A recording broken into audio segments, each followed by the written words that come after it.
Greetings. I'm Dr. Catherine Y. Brown. As you know, I'm on a journey to interview 100 voices of pulmonary hypertension. Today, I'm excited to introduce you to Michelle Freeman, LPC. Welcome, Michelle. Thank you, and I'm pleased that you're doing this project. This is exciting. Thank you. I'm so honored that, I'm going to be able to share your story with all of our viewers around the world. And even when we transcribe it, your voice is going to be archived and preserved, which is history. So just thank you again. So let's get started. For our viewers, can you share where you are actually located and a little about your background? Because you have a very diverse background. I'm in Central Oregon, Bend, Oregon, high desert. So it's not the forest part of Oregon. We're on the other side of the mountain. And my background is I'm a licensed counselor, and my connection with pulmonary hypertension actually started with my husband being diagnosed with it in 2013. And it was like most people, 3 years of misdiagnosis, and we finally got the correct diagnosis. And what that's done to me is it did change my life because you're not isolated when you're a patient. It does affect everybody around you. And also it changed my work professionally, that I realized that I went to grad school. I know how to counsel people with anxiety, depression, things like that. But we're never taught how to deal with people with chronic illness. And so then I started changing a lot of my work and also my continuing education, where I now counsel people with chronic degenerative disease and also pain. And so it did change my direction of it. And then I do things for pulmonary hypertension, like their caregiver call, and I've spoken at conferences on how to find a minute or two of self-care, which is really hard, with that. And so take us back. I want to go back. So at the beginning, you said, was it 2013? Yes. So take us back to when you and your husband first heard those words, pulmonary hypertension, and he went through some misdiagnosis. So what was that journey like? What were some of the symptoms? What made you seek treatment? And because I think people need to know that there are sometimes signs that we miss or we think could be something else, and we never get proper treatment. Yeah. And so what had happened with that is that he was becoming very, very tired, and actually had masked it by eating a little too much sugar and also caffeine pills. So he was working as a teacher, and that would kept him going until he started collapsing. And then he was misdiagnosed with, it's regular cardiovascular problems, things like that. And it was we were referred finally to a congenital heart specialist, because he was born with a hole in his heart that was repaired when he was a child. And they were the ones who came up with it, that he had pulmonary hypertension. Never heard of the word at all. Didn't even know what it was. And of course, went online and saw all these awful things, that you die within 3 to 5 years, things happening. Now, the other symptoms that made me pursue beyond the cardiologist, because I had a gut feeling that it was wrong. I go, no, we're missing something. I don't know what it is. I have no idea. And another symptom I had noticed is I have asthma, and we were going to the gym at the time, and I know I'm on the edge of it. Like, if anybody's worse than me, they're in trouble. Mine's controlled. And I noticed that he was getting worse than me, and he doesn't have asthma. He would get on the treadmill, and after a minute be stopping and sitting, because he didn't have the oxygen to keep going. And those were the main symptoms. And then of course we went to the doctors, and besides, it's when he collapsed at the ER, it's cardiovascular problems. And also, you're getting old, because he was in his late 50s at the time. You're just getting old. This is normal. And we're going, no, this is a little extreme. But it was really hard to get people to listen. But they have this idea that this is what you have, and they won't go beyond it. So again, we had to go to a lot of different doctors. He didn't have, which was interesting, even though he was stage 3, he never had the swelling in his ankles and other things. So see, they don't always have all the symptoms. And of course, they don't always do an echo, which would have shown that there was a problem. They, the doctors went, this is what it is, and didn't look beyond it. And of course, I think that's kind of even insurance causes that problem because they only have so many minutes. So they're making a judgment from the limited information they have. Absolutely. And I do want people that are watching, particularly those that might be caregivers and also medical professionals, for medical professionals to understand every person is different. Yeah. And it's worth taking time to explore it versus going with that first hunch and assuming. And that's why we keep hearing this ongoing story, Michelle, of people saying misdiagnosis, because people automatically, some people, we know it's not all, but it Right. happens. But then also for caregivers like you to say, hey, no, something is wrong. This is not his normal. And I understand what you all are saying, but our caregivers and ourselves, we know ourselves best and our caregivers know us best. So we're interacting with providers for a glimpse in time. So you share that, but I wanted to make sure I highlight that because I want people to really understand exactly what you're saying, because it's very important. Yeah, you really got to go with it and you've got to push it because one of the things I say to people is, in the United States, misdiagnosis is the number 3rd cause of death. And you really got to push it. Your body, something's wrong, and find the doctor. I kind of liken it to the world of dating. You're going to go through a few that aren't going to work. They're okay people, but they don't understand or know what you have. And that also brings up another point that I don't think pulmonary hypertension is as rare as what they say. I think we just don't diagnose it. And when we find out and see, and they actually start looking into it, we're going to find out that there's a lot more people with it. In fact, my first husband, I now realize he had diabetes and they focused on that. And now I realize the symptoms at the end. I know he had pulmonary hypertension. And he died from it. I know that was the cause of his death because he suddenly had a heart attack and he was 57. But he had so many of the symptoms that I see now. And again, it's just you've got to keep pushing it. That also goes into something important as a caregiver. You have to be the advocate, because when somebody is ill from whatever it is, they don't have the strength to push it. They don't know what to do. And I've actually gone from being a person who didn't like confrontation to going, no, something's wrong. We're going to keep pushing it. And it's real important to do that, no matter what they think of you. The other thing that I wanted to bring up is my background way long time ago, but I switched to counseling, was nursing. And what they call patients die because they're patient. Mhm. You got to be the annoying uh, person with an illness and push it because your life does depend on it. So caregivers are important. They Absolutely. have to be the ones to go, no, no, no, let's do another test. And Yes. so one of the things I did learn talking to people, which is kind of important, this came from a woman. I was in a waiting room and she was a nurse and her daughter had pulmonary hypertension. And she said, if you can't get what you want, say to the medical professional, I want you to write a letter that you can guarantee I don't need this test. And she says, you'll get what you need.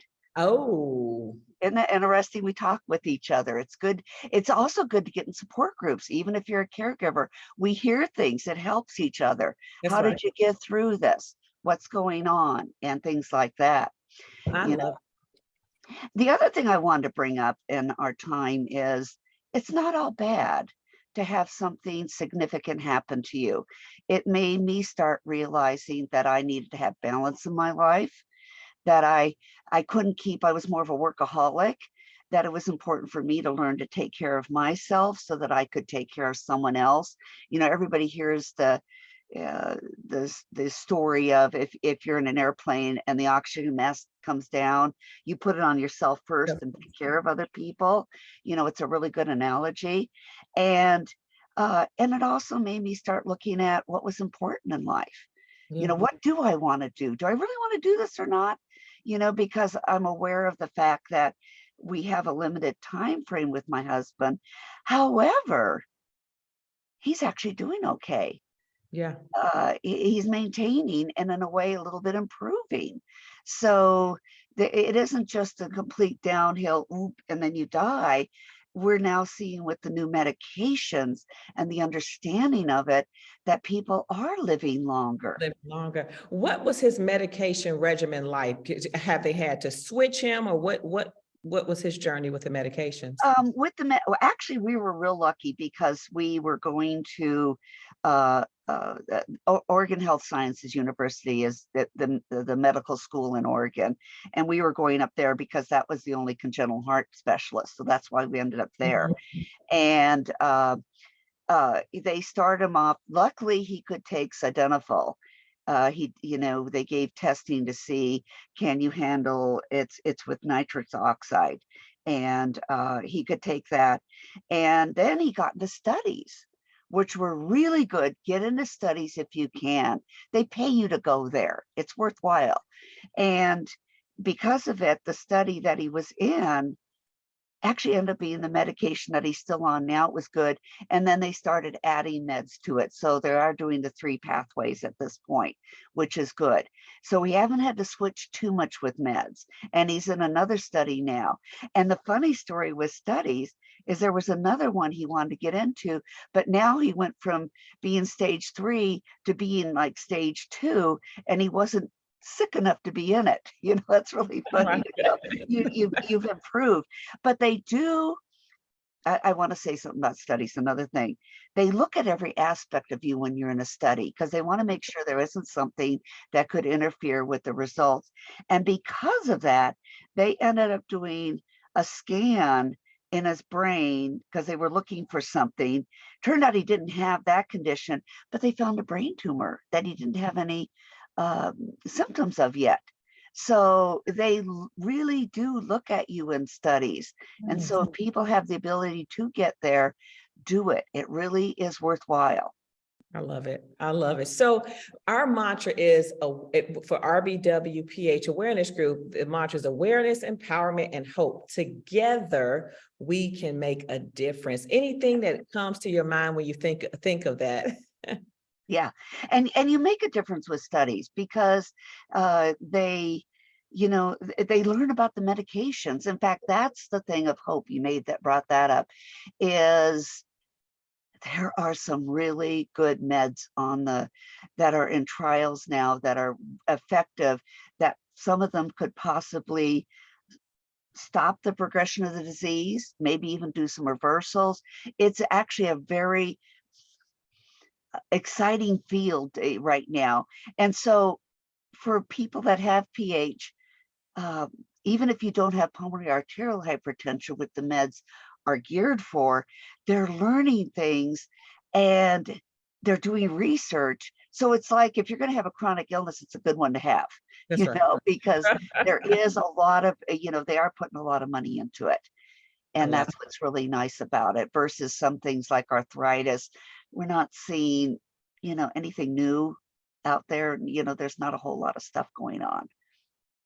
So I have asked you a lot of questions, and thank you, right? Because we're learning so much from you, but is there anything that you want to share that I have not asked you?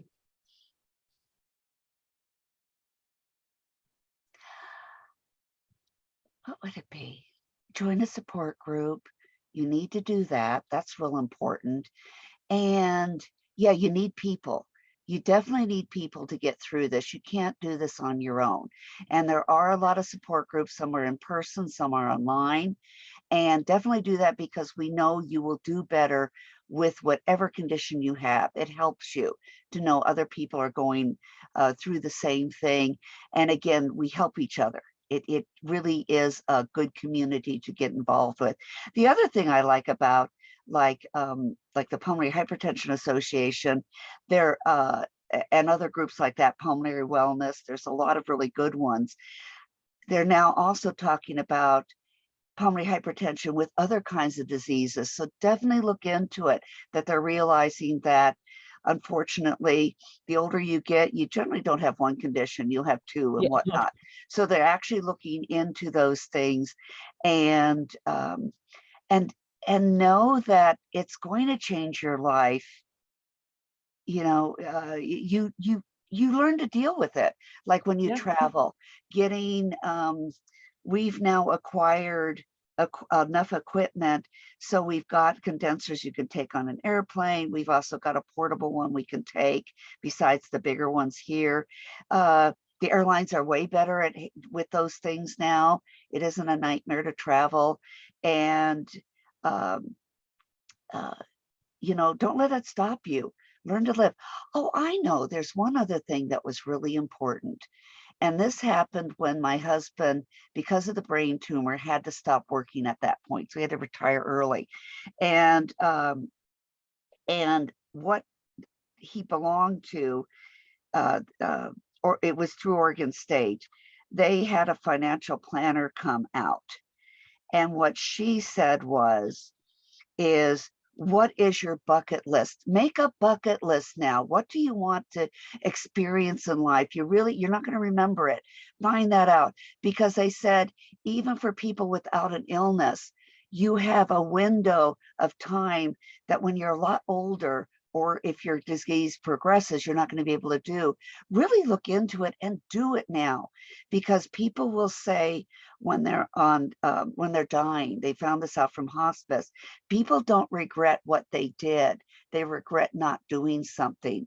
And really look into, what can I do? Yes, there's things you can't do anymore, and that's the hardest thing. And a lot of people aren't going to understand it, that something you love, you may not be able to ever do again. Like my husband didn't want to stop teaching, but he suddenly had to. But look into what are other things you can do, and find that list and write it out, because you will not remember it. And do your bucket list. You're going to be a lot happier if you've got it. You do those things.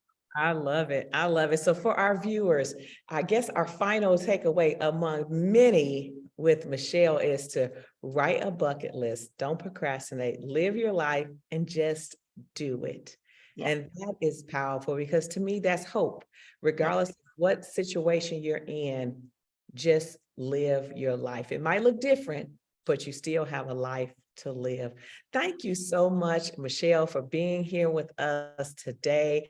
Now, if you are watching this, I want you to like the message, share the message, and help other people to hear from Michelle. Michelle, how can people contact you? Do you have any social media pages that they should follow or anything like that? Just wanted to give you the opportunity if you have anything that you want to share so they can find out more about you. I'm actually on Facebook, and I'm a support group leader through pulmonary arterial hypertension. No, not pulmonary arterial hypertension, Pulmonary Hypertension Association, because it encompasses all those things. And I'm listed there. My group is an online group. I've kept it online because we have people all over the state, including a couple other states. And I do have contact information there. And where am I? I have a website, michelle-freeman.com. And I'm going to be starting to I'm redoing it right now, more things on what's happening with pulmonary hypertension, because I like keeping people in contact with. The charities opening up. You need help with copays. I really do know a lot of different things, and am connected in that that arena. All right. Well, thank you. So you all know how to get with her. Visit her website. Sounds like she's going to have some great information on there. So be sure to share that information as well. So until next time, I am Dr. Catherine Y. Brown. Continue to follow my journey, because eventually I am going to get to 100 voices of pulmonary hypertension. So today is November 25th, 2022. So we're coming up on the end of the year. So we'll see if I get it this year or next year, but 100 is coming. Thank you again for joining, and I'll see you all next time. Bye. Thank you, Michelle.